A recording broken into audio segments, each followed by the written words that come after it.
We are live in Los Angeles for the 2019 Overwatch League season, where today we'll wrap up a wild week 4 of Stage 3 with 4 huge matches.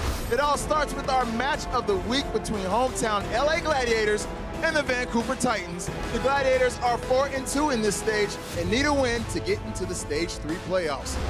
If they pull it off, they'll hand the Titans their second straight loss and their second loss overall in the regular season. Something tells me the Titans will be hungry to bounce back, though. Our match of the week is just 30 minutes away. Welcome to the Watchpoint Pre-Show presented by State Farm. I'm Malik Forte, and I just want to start by saying whoever stole my car last night, can I please get it back? Please. Please. I'm also joined by Zoe, Brent, and Sideshow as per usual. How y'all guys doing, man? Y'all feeling good? Much better than you. You actually got your car stolen? Yeah. That's brutal. This is the first time you're hearing of this? Yes, absolutely. Oh, yeah. really? Yeah. So many memories in that car. Remember us driving around town, all of LA, trying to. You remember when we Trying to hide something to do. Remember when we used to carpool to Lands together? Oh, okay. Yeah, we come so far. We've come so far, but guys, you know what? We got some Overwatch, so I'm still in a good mood because it's Overwatch Sunday, and we are shutting down Week 4 with a super fun show today. Houston Outlaw star damage dealer Jake has his team moving back up the standings this stage, but today he'll be moving in a different type of way as he hits up the dance studio with Mika Burton to learn some sweet moves. Plus, it's been a flashy Week 4 here at the Blizzard Arena, and we've got all the best moments wrapped up into one package with emote control. When the Digital Assassins take the stage, you'll see Chengdu close out the week against Seoul, Jake and Houston battle Toronto, the London Spitfire square off with San Francisco, and it all starts with our monster match of the week. The 5th place Los Angeles Gladiators will try to best the Vancouver Titans team that beat them back in Week 1. But the Titans could be vulnerable right now after losing a shocker to the other Los Angeles team, the Valiant, last Sunday. Sideshow, how important is it for the Vancouver Titans to bounce back today? Well, Vancouver aren't really worried about the overall season. They've already got into the playoffs. Yeah, they're essentially. in. They're in. They don't have to worry. But Stage 3, they actually do have to worry about getting into the Stage 3 playoffs, as crazy as that sounds. They're currently sat at 5-1, but if Titans lose to the Gladiators today, which could happen, Shock would have to defeat Spitfire. That's pretty likely. Outlaws going 3-0 over Defiant, pretty likely. Yep. Dynasty beating Hunters, pretty likely. Excelsior beating Mayhem, gonna happen. And so it's only down to that Dragons game. Essentially, if things go the way as planned, but Dragons beat Charge and Fusion, Titans will have to win this game to get into playoffs. So I know that might sound a little complicated, but it seems likely, judging by the standings right now, that we could have a bunch of teams at 5-2 with a +10 map differential to get into playoffs. This is by far and away the most competitive the top pack of Overwatch League has ever been in the history of the league. Right. So the Titans, even though they're 5-1 right now, and +9, could still slip out of the standings with a loss today, even if it's a 3-2 loss. This is just so wild to me. And you know what? They're coming from a tough loss right now. So I wanted to take a look at how they fare against different team comps. Because if anything, we know the Gladiators can play pretty much everything. So how are the Titans faring against what we've seen from Gladiators a lot? Gladiators do the bunker special. This is something the Gladiators can deal with fairly well. Still a below 50% win rate against literally all of that. So I think Vancouver Titans do look the strongest when they're facing off against a straight triple tank, triple support lineup. But this is very unlikely something we're going to see from the Gladiators. So overall, I think there is actually kind of a chance that the Gladiators may take this away from the what are they called? Titans. There we go. Rough start to the day. It's a Sunday. I'll lay you off. Yeah, thank you. Pass on my energy to all of you. But I honestly think that it's a little bit more than likely that the Gladiators take it away from the Titans here today, and namely with a couple of individuals that I'm focusing on.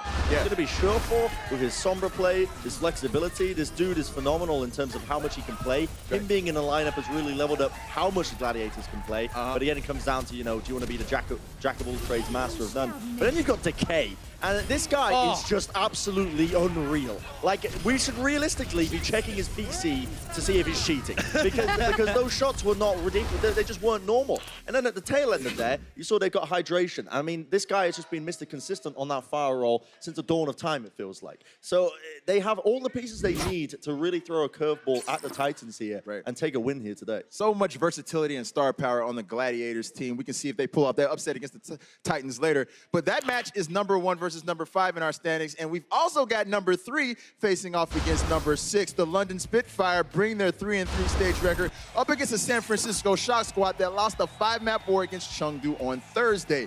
It was the second loss of the stage for the Stage 2 champion Shock. The Spitfire, on the other hand, got 4-0'd by the LA Valiant earlier this week. So should London be reevaluating any of their strategies, Zoe? I mean, at this point, London is just, consistently inconsistent. That's just kind of a reoccurring theme they're going with.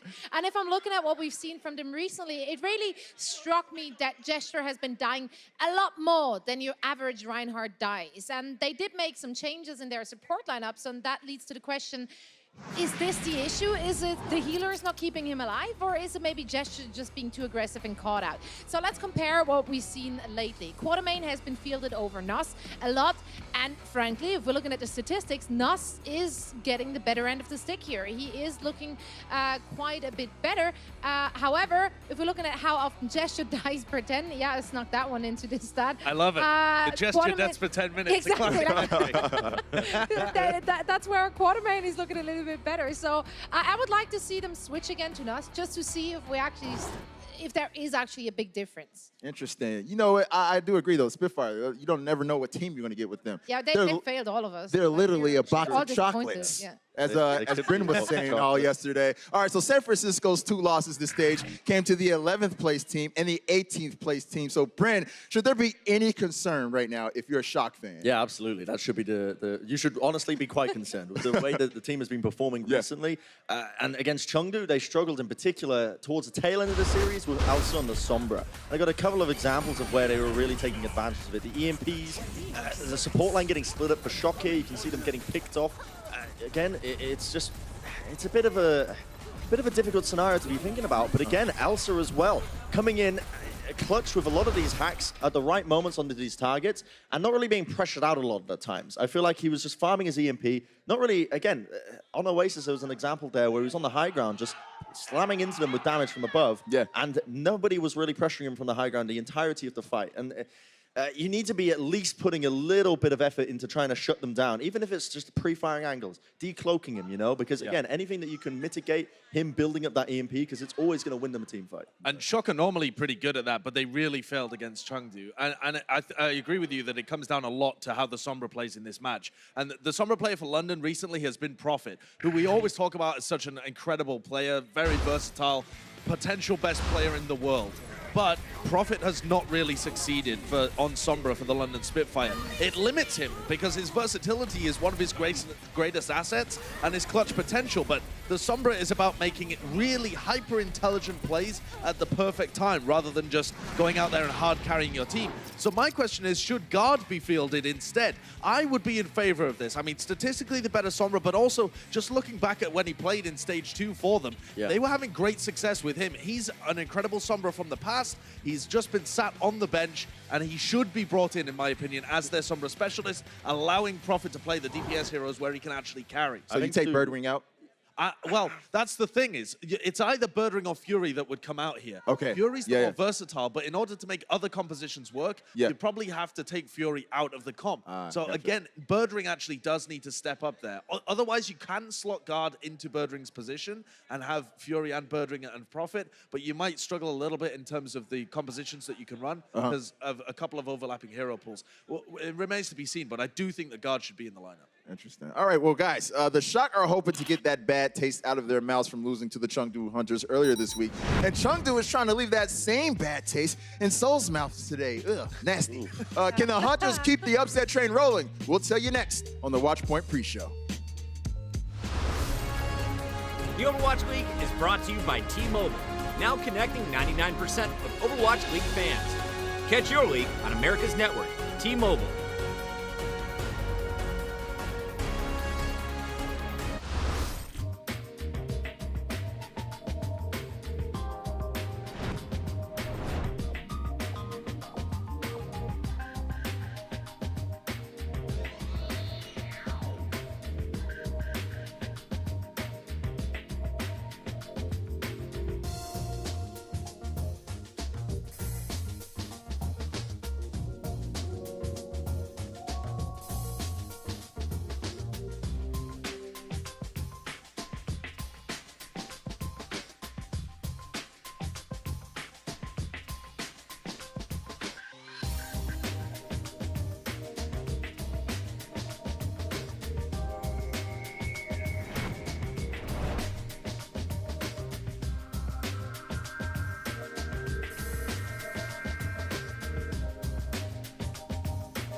saw it right there, ladies and gentlemen. The Overwatch League Grand Finals are coming to Philadelphia's Wells Fargo Center on September 29th. Head to overwatchleague.com and get your tickets now for the biggest Overwatch event in the world this year. I bet you wish you had moves like that, Bren. I do have moves like that. I did this first time. Doubt it. He looked nice. He looked nice. Well, guys, the Chengdu Hunters and the Seoul Dynasty are both currently in our top 12, which would give them at least a chance at going to the Grand Finals if the season ended today. The Dynasty picked up a big win their first match since Fisher retired. Brent, what was your first impressions of the Fisherless Seoul Dynasty? It was exactly what we expected from when they were running it predominantly previously as well. Yeah. But what I want to highlight from this is the fact that the Seoul Dynasty, before Fisher left, have managed to actually make a double roster lineup work in that they run they have 12 players on the roster and they're swapping out whole rosters at a time in some cases. Whereas previously we've seen teams like Valiant try and run it, Shock try and run it, London try and run it earlier in the Overwatch League 2018 season. This is the first case where it's actually worked for Seoul Dynasty. And I'm expecting them moving forwards. I don't expect them to just rest on Marvel now. I expect them to actually pick up another main tank player and try and make this work as well. And the person you've got to give credit for this is KDG, the current head coach of Seoul Dynasty. A guy we don't talk about a lot. We often talk about other coaches, but this is a guy who I think now we need to start praising as kind of like the individual mastermind for this entire strategy playing off. Yeah, it's very interesting seeing them play musical chairs and get success out of it. Now, the Hunters are coming off a huge win over the Shock. Do you think their strategy will change today? So at all? I mean, so. I honestly, that's always hard to tell with them because they can literally throw anything at it. Yeah. However, I want to look at the main tanks here because Eamon came in and he was their main tank. However, he was our Hammond 1 trick, and that worked out great for them. Then we saw him switching over to Reinhardt, and you know what? He's outpacing Bumper and Super and Co on that very role as well when he wants to. So there wasn't really a reason anymore to really bring in someone else. However, from the very get-go, the Hunters wanted Chichirin to be their main tank. He finally got his visa issues sorted, came here, and currently he is kind of their go-to whenever they want to play that triple tank, triple support lineup. Now, if we're looking at the stats, though, Eamon does look better on the Reinhardt still. Obviously, that leads me to the question, why would you want to field Chichirin over him? They have been going back and forth on it a little bit. I'm not sure it's quite settled yet. If we're looking at Seoul Dynasty and where they're looking good or what they look good against, the 3-3 is definitely their least strongest suit. So if the Chengdu Hunters are actually opting for a triple tank, triple support composition, this is probably where they would look the best when they're facing against the Seoul Dynasty. Now the question is, do they want to run Eamon on it or do they want to run Chichirin on it? I think Eamon was probably the key player for their victory over the San Francisco Shock. I think a lot was made about the Sombra, that was the tactical choice, but Eamon as an individual was the star player for me in that match. And sometimes he just pops off on Ryan. Is he the scariest main tank to play against if you're a main tank? Probably, yeah, because he's incredibly unpredictable, because he doesn't...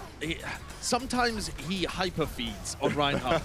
Sometimes he looks like a genuinely uncomfortable Reinhardt that doesn't really understand how to play the hero. Sometimes he comes out and plays games like this, where he puts up unbelievable stats that just blast his league average out of the water. And for some reason, it always seems to be against the best teams. Like when they played against the Titans the first time, now when they played against the Shock, I don't know whether it's predictable. It's certainly not consistent. But if he has a game like this, it seems like they can beat anyone. Right, Amon's like the mysterious final boss main tank of the league, though. All right, so the Houston Outlaws hope they can dance their way into the stage playoffs, and their star damage dealer, Jake, is already doing some dance with his our own insider, Mika Burton. This is funny. This is hilarious. Well, guys, get ready for Jake to wow you with his majestic moves when we return on the Watchpoint Pre-Show presented by State Farm.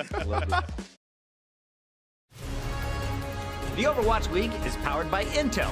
Game, record, stream without compromise on Intel Core i7. And by Omen by HP, the official PC and display of the Overwatch League.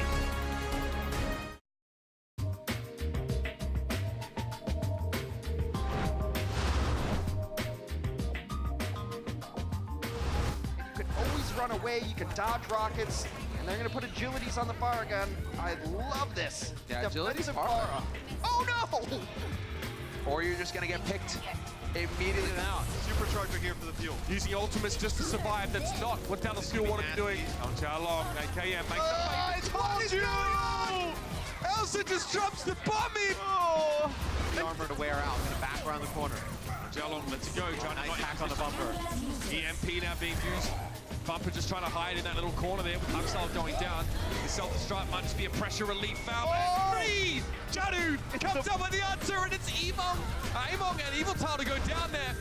Tumba's now out of mech as well. And they're stalling this out big time. A huge kill. And now Mavis got transcended. Baby gets a second and a third. Where does this happen? Where does this come from? 20 seconds left on the clock. Shanghai, look at all the check marks they've got working on it. Dang in the back line. Oh, Sleep! Kareem! Clutch sleep, making all the difference. Shanghai Dragons down. He cancels out the EMP. Now it's a Hail Mary attempt from the Shanghai Dragons. They get the shatter in. But the Valiant pouring on the pressure. There's the grenade.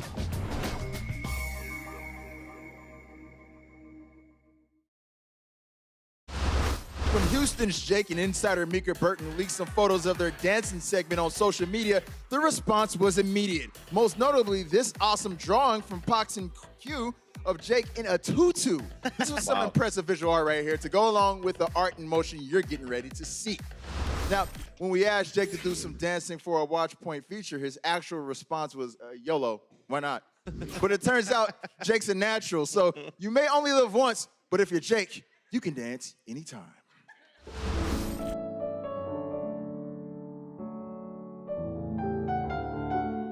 We know that the Houston Outlaws are pretty nimble, agile on stage when it comes to Overwatch, so we're going to test your nimbility here in the dance studio. Have you ever danced before? I've done a little bit. A long time ago when I was young, I learned some ballroom dancing. So we're gonna learn a few different styles today, but first we're gonna start off with ballet.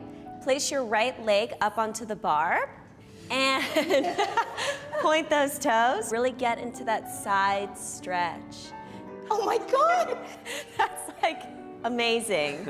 I wish my turnout was as amazing as his. Oh my God! I don't know why I can do this. Am I like double jointed in my hips or something? I think we need you to wear this tutu. All right. I think you can rock it. Let's do it. Let's do it. Let's do it. No fear.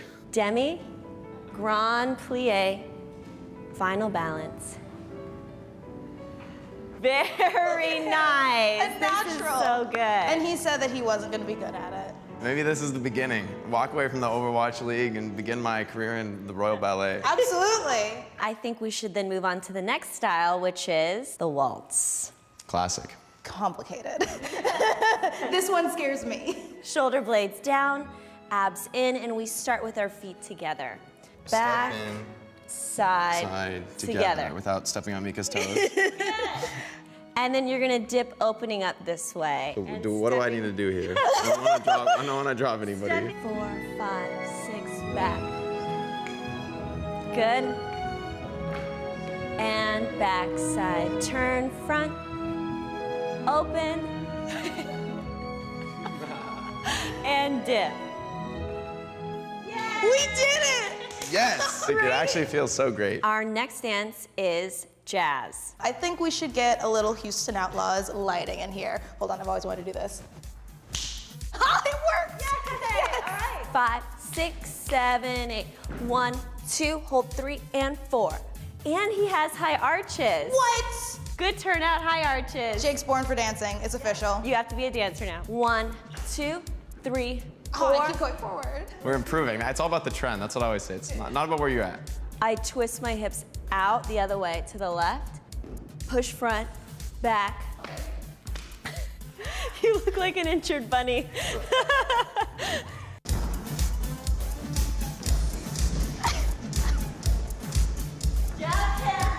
There we go. And reach, reach, reach, reach. Jazz, hands off. Doesn't it feel good to move? It does. Out of all of the 3 that we did today, which one would you say is your favorite?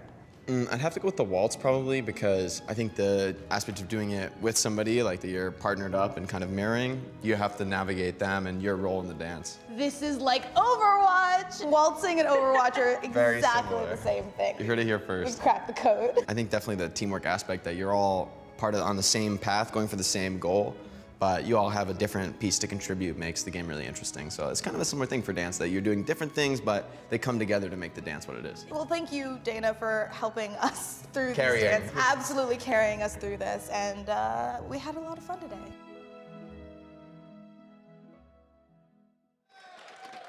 Oh, no, Cap. I am actually speechless right now. That was so good. That was pretty impressive. All right, that brings us to State Farm's emote control. Guys, throw up some emotes to describe how you feel about that dancing we saw from the Outlaw there you piece. go. Jake, There you guys. go. That was great. Yeah. I mean, me and Brent know a bit about dancing. That's and that was true. pretty good I dancing. once did ballet, you know that? Did you Yeah. really? Huh? You were there. Oh, well, no, that's true. I know you guys got a little schoolgirl maneuver you guys got. That's pretty That's good, too. true. All right, next up, we had Nene. And he had some truly pointless grabs in this NYXL match against the Fuel yesterday, including this one until Zachary decided to jump right into it. Never underestimate the force of graviton, I guess.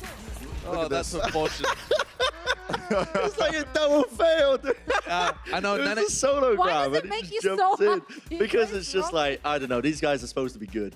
Oh, okay. They I are guess good. that's They're fair. incredibly They are good. but everyone makes mistakes. It's very humanizing. It is. It really is. All right, next up, getting hit by a car in real life is not funny, but for some reason, when it happens in a video game, it's totally, wait a minute. Is that my car? That's my stolen car! That hit super right there. Someone catch that guy. He's on the run. What do you guys think of this, though? This is funny. Oh my god, I love that. I actually love the Oasis City Center and Yes. watching people getting hit by cars. I don't know why, but I That's find a it very sentence I entertaining. didn't think I'm going to hear today. Thank you. Next clip, next clip.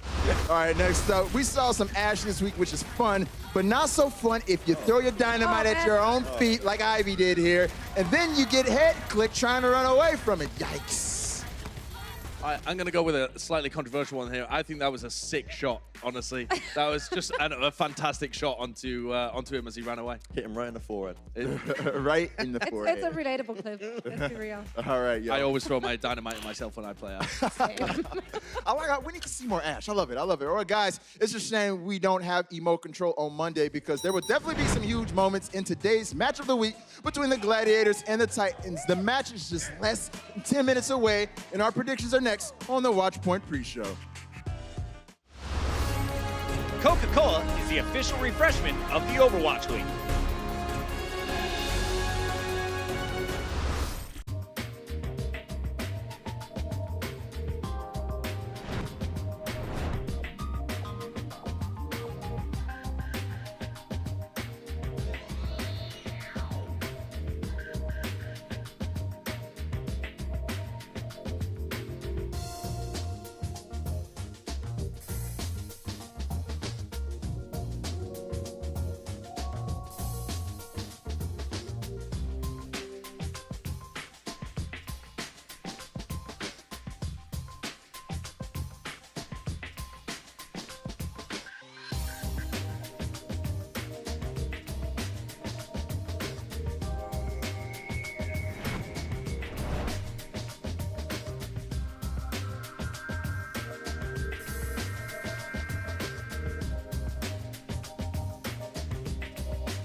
Well, looky here. It's the hometown boys, the LA Gladiators.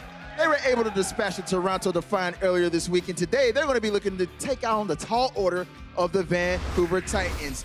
The LA Valiant were able to get the napes of their necks the last time these guys were out, and you best believe the Vancouver Titans are angry going into today, looking for revenge against the other LA squad. Now, for the first time all year, we have no matches that all the analysts agree on today. Namely, Brent, who is going against the grain with the Gladiator, Spitfire, and Defiant. So he is feeling the Hunters over. So, Brent, back up all three of your underdog picks against a photo of the stage 3 standings right now. Yeah, well. You do that. I think Gladiators right now, I've already detailed in the pre-show why they have a good chance. I think London Spitfire, if they stick to somber compositions, they should also have a good chance of it. I think Toronto Defiant right now are looking like they're getting better and better when they switched over to the Western lineup. And I think that Seoul Dynasty have been looking like a very consistent team, and they should be able to get the better of Chengdu. Why do you think London are the favorites? Favorites favorites is a strong word. No, favorites is what you picked because you predicted them to win. Yeah, well, Yeah. Strong argument, Brent. Strong argument. it's essentially like, okay, so I flipped the coin and I was like, if it's heads, No, we were London there. play well. We You were did there, not tails, miss and you a said single London. point. Before. Oh, okay. Before you guys were there. And I came to the conclusion that London are going to play well today, and I feel like Shock are coming off the back of some hard losses. Well, for Spitfires fans' sake, I hope you're right. Guys, that does it for the Watchpoint pre-show presented by State Farm. Enjoy the matches.